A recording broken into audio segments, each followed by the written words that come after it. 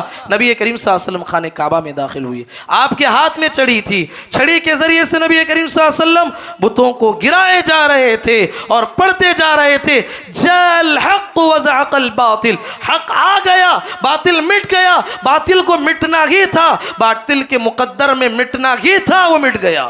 اللہ اکبر۔ پیارے نبی صلی اللہ علیہ وسلم نے خانہ کعبہ کو بتوں کی گندگی سے، بتوں کی نجاست سے صاف کیا۔ اس کے بعد نبی کریم صلی اللہ علیہ وسلم مکے میں رہتے ہوئے اطراف و اکناف میں نبی کریم صلی اللہ علیہ وسلم نے بڑے بڑے صحابہ کو بھیجے، کہا کہ جاؤ جزیرے عرب کو پوری طریقے سے، شرک کو جزیرے عرب سے پاک کرو، بت پرستی کو ختم کر دو۔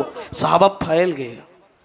خالد بن ولید رضی اللہ عنہ کو طائف بھیجا گیا، طائف میں گئے، وہاں پر ایک بہت بڑا مجسمہ تھا، اسٹیچو تھا، جس کی لوگ بڑی پرستش کرتے تھے۔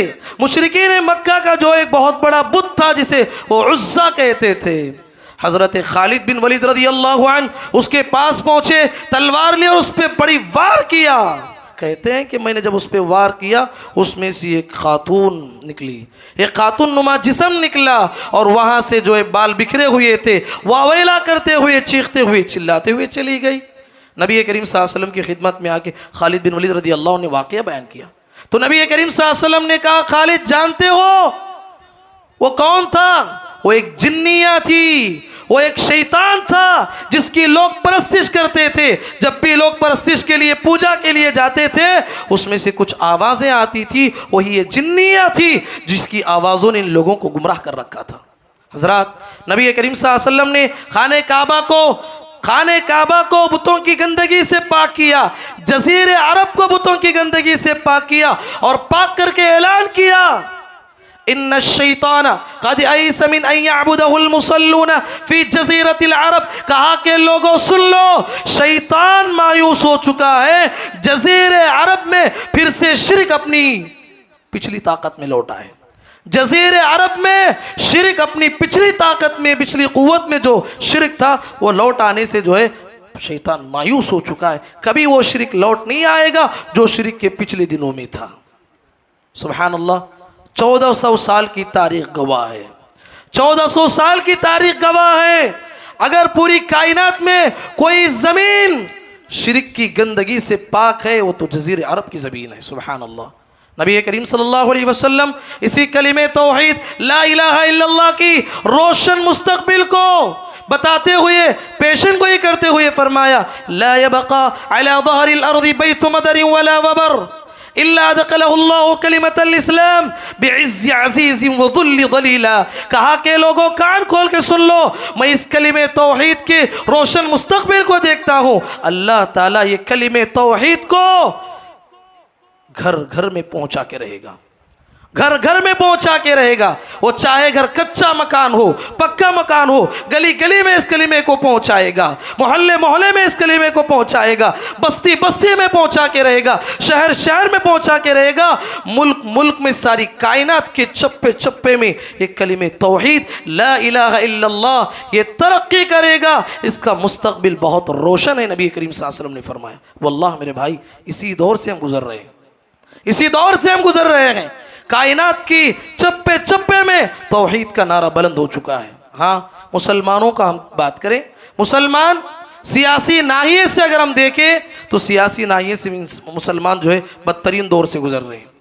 دعوتی ناحیے سے اگر ہم بات کریں، دعوتی ناحیے سے یہ زمانہ جو ہم گزر رہے ہیں ایک بہت بڑا عروج کا زمانہ ہے۔ تبھی تو آپ دیکھتے ہیں کتنے وہ دشمن جو اسلام کے خلاف بولنے والے، اسلام کے خلاف لکھنے والے، انہی کے گھروں میں کتنی خواتین اسلام قبول کرتے ہیں، کسی کا شوہر اسلام قبول کرتا ہے، کسی کی بیوی اسلام قبول کرتی ہے۔ اس دور کی سب سے بڑی دلیل ہے دعوت پھیلتی جا رہی ہے۔ دوسرے الفاظ میں کہوں، اسلام غالب ہوتے جا رہا ہے، مسلمان مغلوب ہوتے جا رہے ہیں۔ اسلام کو مسلمانوں کی ضرورت نہیں ہے، مسلمانوں وَإِن تَتَوَلَّوْا يَسْتَبْدِلْ قَوْمًا غَيْرَكُمْ، اگر اپنے آپ کی اصلاح نہیں کرو گے، نماز پڑھنا چھوڑ دو گے، شرک میں مبتلا ہو جاؤ گے، بدعات و خرافات میں مبتلا ہو جاؤ گے، اسلام غالب ہو کے رہے گا۔ هُوَ الَّذِي أَرْسَلَ رَسُولَهُ بِالْهُدَى وَدِينِ الْحَقِّ لِيُظْهِرَهُ عَلَى الدِّينِ كُلِّهِ، اللہ نے اپنے پیغمبر کو بھیجا ہے اپنی دین کو بلند کرنے کے لیے، یہ دین بلند ہو کے رہے گا۔ اسلام کی فطرت میں قدرت نے لچک دی ہے، اتنا ہی یہ ابھرے گا جتنا کہ دباؤ گے۔ اسلام ترقی کر کے رہے گا، پاسباں مل گئے کعبے کو صنم خانے سے، اگر تم سدھرو گے نہیں اللہ اس قوم کو ختم کر دے گا، اور وہی قوم جو اسلام کی دشمن بنی ہوئی ہے انہیں ہدایت دے گا، یا ایسی قوم پیدا کرے گا جو ہدایت پہ ہوگی، دین کا وہ کام کرے گی جو تم نہیں کر رہے ہو۔ حضرات، یہ کام توحید کا کام نبی کریم صلی اللہ علیہ وسلم لے کے اٹھے۔ حضرات غور کیجیے، ہماری زندگیوں میں ہم کیا ایک کام انجام دے رہے ہیں؟ اللہ کے نبی محمد رسول اللہ صلی اللہ علیہ وسلم فرماتے ہیں والذی نفسی بیدی لتأمرن بالمعروف ولتنہون عن المنکر او لیسلطن اللہ علیکم شرارا منکم ثم يدعو خیارکم فلا يستجاب لهم۔ لوگو اللہ کی قسم، اس ذات کی قسم جس کے ہاتھ میں میری جان ہے، تم لوگ بھلائی کا حکم دو، لوگوں کو شرک سے روکو، توحید کی طرف بلاؤ۔ اگر تم توحید کی طرف بلانا چھوڑ دو گے، شرک سے روکنا نہیں چھوڑو گے، ایسا کام کرو گے، اللہ تعالیٰ تمہارے معاشرے میں سے ایک بدترین انسان کو تمہارا سردار بنائے گا، اور وہ سردار تمہارے خون کے خطرے کا پیاسا ہوگا۔ اللہ اکبر۔ نبی کریم صلی اللہ علیہ وسلم نے پیشن گوئی دی ہے، یہ کام انجام دینا ہے، یہ میری ذمہ داری ہے اور آپ کی ذمہ داری ہے۔ غور کرو، دور جانے کی ضرورت نہیں، آپ اپنے خاندان میں دیکھیے، آپ اپنے گھروں میں دیکھیے، ہمارے گھروں میں، ہمارے خاندانوں میں کتنا شرک پھیلا ہوا ہے۔ کہاں ہیں وہ لوگ جو نمازوں کو لوگوں کو بلاتے ہیں؟ پہلے تو دیکھو کہ اس کا عقیدہ کیسا ہے، پہلے تو دیکھو کہ اس کا عقیدہ کیسا ہے۔ عقیدے میں جو ہے گرا ہوا ہے، بت پرستی، مزار پرستی، شرک میں مبتلا ہے۔ پہلے انسان کو شرک سے روکو۔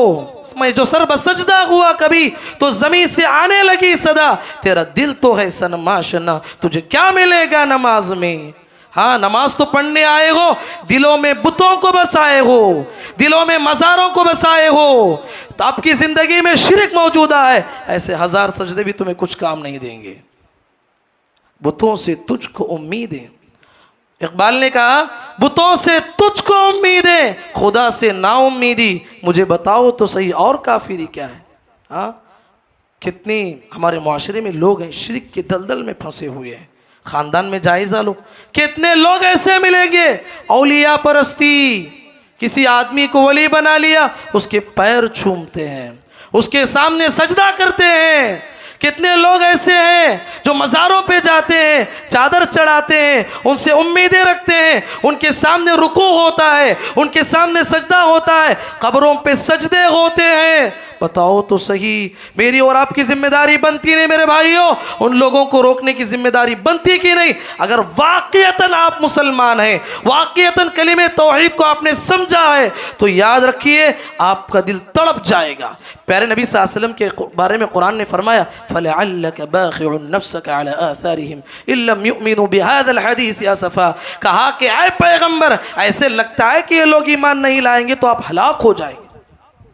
اتنی فکر کرتے تھے نبی کریم صلی اللہ علیہ وسلم۔ میرے اور آپ کے سامنے ہمارے خاندان میں کتنے لوگ مزار پرستی پہ شرک میں مبتلا ہیں۔ حضرات، یہ وہ فتنہ ہے۔ محمد الرسول اللہ صلی اللہ علیہ وسلم اپنے آخری لمحات میں ان لوگوں کے لیے لعنت کی ہے جو لوگ سجدے کرتے ہیں مزاروں پہ جا کے، اولیاء پرستی میں مبتلا ہے۔ نبی کریم صلی اللہ علیہ وسلم نے فرمایا لعنت اللہ علی الیہود والنصارى اتخذوا قبور انبیائہم مساجدا، اللہ کی لعنت ہے یہودیوں کے اوپر، اللہ کی لعنت ہے نصارہ کے اوپر، جنہوں نے انبیاء کی قبروں کو سجدگاہ بنا لیا۔ مطلب کیا ہے؟ اپنی امت کے ان لوگوں پر لعنت ہے جو لوگ میرے جانے کے بعد یہودیوں کی روش کو اپناتے ہیں، یہودیوں کی کردار کو اپناتے ہیں، میرے جانے کے بعد مزار پرستی میں مبتلا ہیں، ان پر اللہ کی لعنت ہوتی ہے، نبی کریم صلی اللہ علیہ وسلم کی لعنت ہوتی ہے۔ آپ جائزہ لیجئے، ہمارے خاندان میں کتنے لوگ ایسے ہیں آثار پرستی میں مبتلا ہیں۔ آثار پرستی کیا ہے؟ کسی درخت کو متبرک سمجھنا، کوئی پتھر کو متبرک سمجھنا، کسی جھنڈے کو متبرک سمجھنا، کسی بڑے جھاڑ کو جو ہے درخت کو متبرک سمجھنا، اسے جا کے اپنی منتیں مانتے ہوئے دھاگے باندھنا، کپڑے باندھنا، اپنے گاڑیوں میں لال کپڑے، اپنے گھروں میں لال پیلے کپڑے، کوئی نارل باندھا ہوا۔ کیا عقیدہ ہے اس کے پیچھے؟ یہ باندھنے سے مصیبتیں دور ہوتی ہیں، یہ باندھنے سے جو ہے ہماری پریشانیاں دور ہوتی ہیں۔ اللہ کے بندو، یہ تو سری شرک ہے۔ اسلام میں آثار پرستی کی کوئی گنجائش نہیں۔ کوئی حجر، کوئی شجر، کوئی متبرک نہیں ہوتا سوائے حرمین شریفین کے تعلق سے نبی کریم صلی اللہ علیہ وسلم نے احادیث میں فرمایا۔ حضرات آپ غور کیجئے، یہ حجر اسود، یہ پتھر، یہ کون سا پتھر ہے؟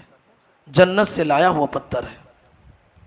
اس پتھر کے بارے میں ہمیں کیا عقیدہ دیا گیا؟ یہ وہ پتھر ہے جو سارے انسانوں کے گناہوں کو چوستا ہے، اور قیامت کے دن اسے اللہ زبان دینے والا ہے۔ جو بھی انسان اس کے پاس گیا ہوا تھا اس کے بارے میں اس کی ایمان کی شہادت دینے والا پتھر ہے۔ اس پتھر کے بارے میں شریعت نے ہمیں کیا عقیدہ دیا؟ حضرت عمر بن خطاب رضی اللہ تعالیٰ عنہ حج کے ایام میں سارے لوگ حج کر رہے تھے۔ حضرت عمر بن خطاب رضی اللہ عنہ سارے لوگوں کو ٹھہرایا اور اس وقت میں حجر اسود کی طرف اشارہ کرتے ہوئے فرمایا، یا حجر انی اعلم انک حجر۔ حجر اسود سے خطاب کرتے ہوئے فرمایا، انی اعلم انک حجر لا تضر ولا تنفع فلولا انی رأیت رسول اللہ صلی اللہ علیہ وسلم یقبلک ما قبلتک۔ کہا کہ اے حجر اسود، میں جانتا ہوں تو ایک پتھر ہے، بس پتھر ہے، تو ایک پتھر ہے، تیرے اندر نہ فائدہ پہنچانے کی طاقت ہے نہ نقصان پہنچانے کی طاقت ہے۔ اگر میرے حبیب محمد الرسول اللہ صلی اللہ علیہ وسلم کو تیرا بوسہ دیتے ہوئے اگر نہیں دیکھتا، زندگی میں تیرا بوسہ نہیں لیتا۔ کیا پیغام دیا ساری انسانیت کو؟ اے لوگوں، کسی پتھر کے اندر کوئی طاقت نہیں ہوتی، کسی حجر کے اندر یہ طاقت نہیں ہوتی کہ آپ کی زندگیوں میں برکتیں لائے۔ برکت دینے والا اللہ ہے۔ حضرات، ہمارے خاندانوں کا جائزہ لیجئے، کتنے لوگ ایسے ہیں تعویذ گنڈوں کے شرک میں مبتلا ہیں۔ آج دیکھیے ہمارے بچوں کے گلوں میں تعویذیں ہیں، ہمارے بڑے بڑے لوگوں کے ہاتھوں میں تاگے ہیں۔ کتنے بچے ایسے ہیں جس کے کمر میں دھاگے باندھے ہوئے ہیں، کتنے لوگ ایسے من کے پہنے ہوئے ہیں۔ حضرات، تعویذ پہننا، اس کے بارے میں یہ عقیدہ رکھنا، اس کے پہننے سے ہماری بیماریاں دور ہوتی ہیں۔ پیارے نبی نے فرمایا، من علق تمیمۃ فقد اشرک۔ کہا کہ جس نے تعویذ باندھا اس نے شرک کیا، اس نے اللہ کے ساتھ شرک کیا ہے۔ اللہ اکبر۔ ہمارے معاشرے کا جائزہ لیجیے، ہمارے معاشرے میں کتنا بڑا شرک پھیلا ہوا ہے۔ ہاں، ہمارے معاشرے میں کتنے لوگ ایسے ہیں نحوست کے عقیدے میں مبتلا ہیں۔ ہاں، اچھے اچھے گھرانے کے لوگ، وہ لوگ نہیں جو شرک کی دلدل میں پھنسے ہوئے ہیں، وہ لوگ جو اپنے آپ کو سلف کی طرف انتساب کرتے ہیں، ان کے گھروں کا جائزہ لو۔ شادی ہوئی، لڑکی گھر میں آئی، کوئی پریشانی آ گئی تو کہتے ہیں کہ یہ لڑکی منحوس لڑکی ہے، جب سے اس نے میرے گھر میں قدم رکھا ہے آفتیں آ رہی ہیں، مصیبتیں آ رہی ہیں، آزمائشیں آ رہی ہیں۔ کبھی لڑکی کے تعلق سے تصور، کبھی لڑکے کے تعلق سے تصور، لڑکی والوں کے گھر میں کوئی حادثہ ہو گیا، پریشانی آ گئی، کہتے ہیں کہ جب سے اس لڑکے سے ہمارے گھر میں جو شادی ہوئی ہے، جب سے اس کا قدم پڑا ہوا ہے، ہمارا گھر جو ہے برباد ہوتے جا رہا ہے۔ پیارے نبی نے کہا، الطیرۃ شرکن، الطیرۃ شرکن، الطیرۃ شرکن۔ بدفالی لینا شرک ہے، بدفالی لینا شرک ہے، بدفالی لینا شرک ہے۔ گاڑی پہ جا رہے تھے، کالی بلی کراس کر گئی، کہتے ہیں کہ اب ہم سفر نہیں کریں گے۔ ہاں، سب کچھ انتظام ہو گیا، کالی بلی کراس کر گئی، میرا سفر جو ہے سکسس نہیں ہوگا۔ گھر پہ بیٹھ کے کوئی الو پکار دیا، کہتے ہیں کہ ہمارے گھر پہ کوئی مصیبت آنے والی ہے۔ اللہ کے بندو، اللہ کی بندیوں، ایسے شرک سے اپنے آپ کی حفاظت کرو۔ تمہاری نماز تمہیں کیا فائدہ دے گی؟ تمہاری تلاوت تمہیں کیا فائدہ دے گی؟ تمہارا روزہ تمہیں کیا فائدہ دے گا؟ اس شرک کے عقیدے کے ساتھ اگر تم عبادت کرتے ہو۔ اللہ کے بندو، شرک سے اپنے آپ کو بچائیے۔ کتنے لوگ ایسے ہیں ستارہ پرستی میں مبتلا ہے، ستاروں میں تاثیر کا ماننا۔ بہت سارے لوگ، کسی کا بزنس عروج پہ ہے، ترقی کر رہا ہے، کہتے ہیں تمہارا ستارہ بڑا مضبوط ہے۔ ہاں تمہارا ستارہ بڑا مضبوط ہے اس لیے تم ترقی کر رہے ہو، کسی کو جو ہے نقصان ہو گیا کہ تمہارا ستارہ بڑا کمزور ہے، کہ کوئی بیمار ہو گیا کہتے ہیں کہ اب تمہارا ستارہ کمزور چل رہا ہے، کوئی صحت مند ہے کہتے ہیں کہ تمہارا ستارہ بڑا مضبوط ہے۔ سری شرک ہے میرے بھائیوں، ستاروں میں تاثیر کا ماننا سری شرک ہے۔ پیارے نبی صلی اللہ علیہ وسلم ایک مرتبہ سفر میں تھے، رات میں بارش ہوئی، بعض پرانے خیالات لوگوں کو ہوتے، بعض صحابہ کی زبان سے ایک بات نکل گئی، کہا کہ فلاں فلاں ستارے کی طرف سے بارش ہوئی ہے۔ بعض صحابہ نے کہا اللہ کی جانب سے بارش ہوئی ہے۔ صبح ہوئی، نبی کریم صلی اللہ علیہ وسلم نے کہا اللہ تعالیٰ نے مجھے بتایا ہے میرے بعض بندے اس میں سے ایمان کی حالت میں صبح کیے ہیں اور بعض بندے کفر کی حالت میں صبح کیے ہیں، توبہ کرو۔ نبی کریم صلی اللہ علیہ وسلم نے توبہ کرنے کا حکم دیا۔ جو لوگ یہ زبان سے یہ جملہ نکالے فلاں فلاں ستارے کی وجہ سے بارش ہوئی، اللہ اکبر۔ حضرات ہمارے معاشرے کا ہم جائزہ لیتے ہیں، ہمارے معاشرے میں ہمارے خاندانوں میں کتنے لوگ ایسے ہیں شرک کی کیسی کیسی دلدل میں پھنسے ہوئے ہیں، کفر کے کیسے کیسے دلدل میں پھنسے ہوئے ہیں۔ دیکھتے ہیں کہ بھائی ترقی کر رہا ہے، خاندان میں کوئی آدمی ترقی کرتا ہے جلنے لگتے ہیں، حسد کرنے لگتے ہیں۔ پیارے نبی نے کہا ایاکم والحسد فإن الحسد یأکل الحسنات کما تأکل النار الحطب۔ لوگوں حسد سے بچو، حسد کرتے رہو گے آگ جیسے لکڑی کو کھا کے راکھ بنا دیتی ہے، ویسی طریقے سے تمہارا حسد تمہاری نیکیوں کو کھا کے خاکستر کر دینے والا ہے۔ بہت سارے لوگ جلتے ہیں اسی بنیاد پہ، کتنے لوگ ایسے ہیں، کتنی خواتین ایسی ہیں جادوگروں کے پاس جاتے ہیں، عاملوں کے پاس جاتے ہیں، اس بنیاد پہ جاتے ہیں وہ ترقی کر رہا ہے مجھے رہا نہیں جاتا ہے، اس کو نیچے اتارنا ہے، جادو کرو۔ اللہ اکبر۔ پیارے نبی صلی اللہ علیہ وسلم نے کیا فرمایا؟ من اتا کاہنا او عرافا فصدقہ بما یقول فقد کفر بما انزل علی محمد۔ کہا کہ جو انسان کسی جادوگر کے پاس جاتا ہے، کسی نجومی کے پاس جاتا ہے، جا کے کہتا ہے کہ اس صرف جاتا ہے، 40 دن کی نماز نہیں ہوتی، جانے کے بعد اس کی باتوں کو صحیح سمجھتا ہے، پیارے نبی نے کہا اس نے محمد الرسول اللہ صلی اللہ علیہ وسلم کے دین کا کافر بن گیا، منکر بن گیا۔ اللہ اکبر۔ میرے بھائی اپنے ایمان کا جائزہ لو، اپنے عقیدے کا جائزہ لو۔ میرے اور آپ کے پیغمبر محمد الرسول اللہ صلی اللہ علیہ وسلم اس دنیا میں آنے کا سب سے بڑا مقصد یہی تھا کہ انسانیت جو شرک کی دلدل میں پھنسی ہوئی تھی اس انسانیت کو نکال کے جنت کی طرف لانے کے لیے آئے تھے۔ پیارے نبی نے کہا میرے بعد کوئی نبی آنے والے نہیں، یہ جو کام 1 لاکھ سے زائد پیغمبروں نے انجام دیا وہ کام میری امت کو انجام دینا ہے۔ کنتم خیر امت اخرجت للناس تأمرون بالمعروف وتنہون عن المنکر وتؤمنون باللہ۔ کہا کہ تم اس کائنات کی سب سے بہترین امت ہو، کب ہو؟ جب تم بھلائی کا حکم دیتے رہو گے، برائی سے روکتے رہو گے۔ بھلائی کا حکم دینا چھوڑ دو گے، خیر امت میں آ نہیں سکتے۔ میرے بھائی، میری ماؤں بہنوں، میرے بھائیوں، ایمان کی حفاظت کرو، توحید کی حفاظت کرو۔ ہم اس زمانے سے گزر رہے ہیں، ہمارا ایمان کیسے چھن جائے ہمیں نہیں معلوم۔ ایمان کی حفاظت کرو، مسلمان بن کے پیدا ہوئے ہو، کتنی بڑی دولت ہے جو اسلام کی دولت تمہیں ملی ہوئی ہے، سمجھنے والوں کے لیے دولت ہے۔ ہمارے اسلاف نے اس راستے میں کتنا مار کھایا۔ یہ بلال حبشی رضی اللہ عنہ ہیں، عرب کی چلچلاتی دھوپ میں انہیں گھسیٹا جاتا، گرم گرم ریت میں انہیں لٹایا جاتا اور پتھر ان پہ رکھا جاتا اور انہیں مار مار کے کہتے کہو اللہ کے ساتھ شرک کرو، وہ کہتے احد احد، اللہ کے سوا کوئی معبود نہیں۔ خباب بن ارت رضی اللہ عنہ کی زندگی کو پڑھو، صحابہ کی زندگی کو پڑھو، فرعون کی اس باندی سے پوچھو توحید کسے کہتے ہیں۔ میری ماں بہنوں، میرے بھائیوں، توحید کسے کہتے ہیں؟ فرعون کی اس باندی سے پوچھو، صحیح روایت ہے۔ فرعون کی ایک کام کرنے والی گھر میں اس کی ایک لے پالک لڑکی تھی، اس کے سر میں بال کر رہی تھی، اس کے سر میں کنگھی کر رہی تھی بالوں میں، اور کنگھی چھوٹ کے نیچے گر گئی۔ وہ اٹھاتے ہوئے بسم اللہ پڑھا۔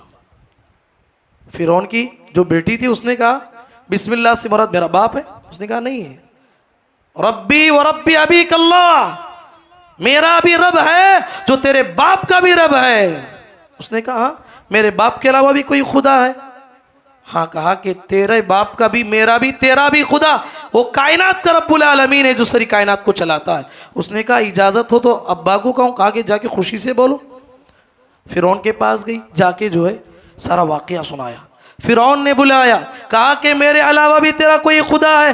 کہا کہ تیرا میرا رب اللہ ہے, اس کا کوئی شریک نہیں, تو ایک انسان ہے, تیرے اندر کیا طاقت ہے؟ اس نے کہا سوچ سمجھ کے بات کر لو, بڑی سزا دوں گا. سزا کے طور پر اس نے بڑی کڑھائی منگائی, بہت بڑی کڑھائی منگائی, اور اس میں تیل کو گرمایا اور اس کے سارے بچوں کو سامنے لایا.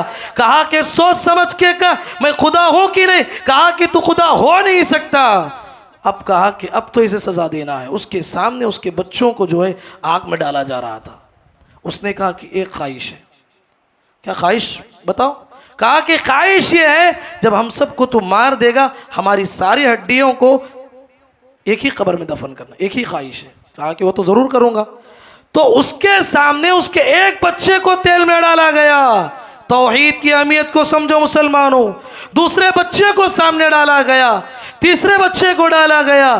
بس اس کے گود میں دودھ پیتا بچہ اس کی چھاتی سے لگا ہوا تھا. اب وہ پیچھے ہٹ رہی تھی. اللہ اکبر. حدیث میں آتا ہے 4 قسم کے بچے جو بچپن میں بات کیے, ان میں سے وہ بچہ بھی تھا. اس نے کہا یا امی اقتعمی فإن عذاب الدنیا اہون من عذاب الآخرہ. اے ماں ڈرنے کی ضرورت نہیں, تم توحید پہ قائم ہو, توحید پرست ہو. یہ دنیا کی آگ آخرت کے مقابلے میں کچھ نہیں ہے, میرے ساتھ تم کود جاؤ. اللہ اکبر. وہ عورت بھی اسی آگ میں کود گئی. میری ماں بہنوں, میرے بھائیوں, توحید کی اہمیت کو سمجھو. توحید والے اگر بن گئے, حقیقی معنوں میں آخرت میں نجات پانے والا انسان توحید پرست ہے. جس کا ایمان صحیح ہو, کلمہ توحید پہ مرا ہو, وہی کامیاب ہونے والا. ایک واقعے پہ اپنی بات کو ختم کرنے والا ہو. حدیث بطاقہ مشہور ہے. کیا ہے حدیث بطاقہ؟ لیٹر والی حدیث. قیامت کے دن اللہ تعالیٰ ایک آدمی کو بلائے گا. حدیث میں آتا ہے اس نے دنیا کا ہر گناہ کیا ہوگا, ہر گناہ کیا ہوگا. اللہ بلاتا ہے, کہتا ہے کہ بندے گناہ کیا کہ نہیں؟ کہتا اللہ میں نے گناہ کیا. بندے گناہ کیا کہ نہیں؟ کہتا ہے کہ میں نے گناہ کیا ہے. اعتراف کرتے جائے گا. اللہ کہے گا کہ بندے تیرے ساتھ ظلم نہیں ہوگا, تو نے ایک نیکی کی ہے, اس نیکی کی بنیاد پہ تجھے نجات ملنے والی ہے. بندہ کہتا ہے کہ پروردگارا میں نے کوئی بڑی نیکی نہیں کی ہے. حدیث میں آتا ہے گناہوں کے 90 پر 9 دفتر اس نے سیاہ کیے تھے. ایک ایک دفتر بھی تاحد نگاہ ہوگا, آسمان تک ہوگا, اتنا بڑا گناہ کیا ہوگا. اس کے سارے نام اعمال کو فرشتوں کو حکم دیا جائے گا, چیک کرو. سارے نام اعمال چیک کیا جائے گا, کوئی نیکی نہیں ملے گی. یہاں تک کہ آخر میں ایک لیٹر ملے گا, چٹھی ملے گی. اس میں لکھا ہوگا لا الہ الا اللہ. اس نے دنیا میں ہر گناہ کیا ہوگا, لیکن اللہ کی ذات کے ساتھ اس نے شرک نہیں کیا ہوگا. اللہ کہے گا کہ بندے یہ میری رحمت ہے, تیرے سارے گناہوں کو میں نے معاف کر دیا, تو نے میری اہمیت کو سمجھا, میری توحید پہ باقی رہا, میں تجھے جنت بھیجتا ہوں. سبحان اللہ. حضرات سمجھنے کی بات ہے, اس حدیث میں گناہ کی دعوت نہیں دی جا رہی ہے, اس حدیث میں توحید کی اہمیت کو سمجھایا جا رہا ہے. آخرت میں بہت سارے بندے ایسے بھی ہوں گے ان شاء عفا عنہ و ان شاء عاقبہ. اللہ جسے چاہے تو معاف کرے, جسے چاہے تو اس کے گناہوں کو سزا دے کے اسے جہنم سے نکالے. یہ اللہ کے فیصلے ہیں. بتانا مقصد یہ توحید پہ قائم رہو, نہ صرف توحید پہ قائم رہو, اپنے خاندان والوں کو, اپنے قبیلے والوں کو, اپنے سارے محلے والوں کو, ساری دنیا میں توحید کے علم کو علم بردار اور توحید کے پھیلانے والے بنو, تبھی اس دنیا میں نجات ملے گی. ورنہ دنیا کے کسی بھی کونے میں جاؤ, نجات کبھی ممکن ہو نہیں سکتی, نجات کا خواب بھی ہم نہیں دیکھ سکتے. اللہ تعالیٰ سے دعا ہے اللہ تعالیٰ کہنے والے اور سننے والوں کو پروردگار ہم تمام کو توحید پہ قائم رہنے کی توفیق نصیب فرما. پروردگار ہمیں توحید کی حالت میں ہماری موت آنے کی توفیق نصیب فرما. اے اللہ ہم تمام کو جنت الفردوس نصیب فرما. اے اللہ اس دعوت کے کام کو ساری دنیا میں ہمیں پھیلانے کی توفیق نصیب فرما. اللہم آمین. بارك الله لنا ولكم في القرآن المجيد ونفعنا وإياكم بما فيه من الآيات والذكر الحكيم. إنه تعالى جواد كلم ملك بر رحيم ورب حليم. إن الحمد لله نحمده ونستعينه ونستغفره ونعوذ بالله من شرور أنفسنا ومن سيئات أعمالنا من يهده الله فلا مضل له ومن يضلل فلا هادي له وأشهد أن لا إله إلا الله وحده لا شريك له وأشهد أن محمدا عبده ورسوله أما بعد فإن خير الحديث كتاب الله وخير الهدي هدي محمد صلى الله عليه وسلم وشر الأمور محدثاتها وكل محدثة بدعة وكل بدعة ضلالة وكل ضلالة في النار. أعوذ بالله من الشيطان الرجيم. بسم الله الرحمن الرحيم. إن الله وملائكته يصلون على النبي يا أيها الذين آمنوا صلوا عليه وسلموا تسليما. اللهم صل على محمد وعلى آل محمد كما صليت على إبراهيم وعلى آل إبراهيم إنك حميد مجيد. اللهم بارك على محمد وعلى آل محمد كما باركت على إبراهيم وعلى آل إبراهيم إنك حميد مجيد. اللهم انصر من نصر دين محمد صلى الله عليه وسلم وجعلنا منهم آمين وخذل من خذل دين محمد صلى الله عليه وسلم ولا تجعلنا منهم آمين. عباد الله رحمني ورحمكم الله. إن الله يأمر بالعدل والإحسان وإيتاء ذي القربى وينهى عن الفحشاء والمنكر والبغي يعظكم لعلكم تذكرون. واذكروا الله يذكركم وادعوه يستجب لكم ولذكر الله تعالى أعلى وأجل وأتم وأهم وأكبر والله يعلم ما تصنعون.